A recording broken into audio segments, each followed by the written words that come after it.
ஹாய்ங்க. இன்னைக்கு வந்து வியாழக்கிழமை காலையிலங்க நிறைஞ்சு லைஃப் ஸ்டைலில் வந்து என்ன டிஃபன் பார்த்தீங்கன்னா தோசை தாங்க. ஏன்னா நேற்று நைட்டு பூரி சுட்டோம். தோசைக்கு வந்து சட்னி அரைச்சாச்சுங்க.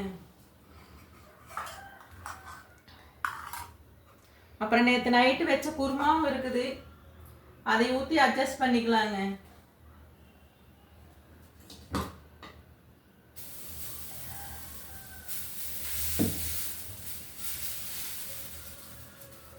ஊத்தாக்கு மாட்ட ஊற்றி பார்க்கலாங்க.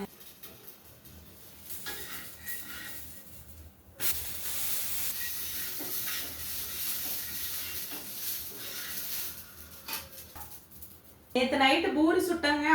பூரி மாவு மிச்சம் இருந்துச்சுங்க, அதனால சப்பாத்தி சுட்டாச்சுங்க. சப்பாத்தி தோசை நேற்று நைட்டு குருமா வச்சதே இருக்குது. சரி பாருங்க, பாய்.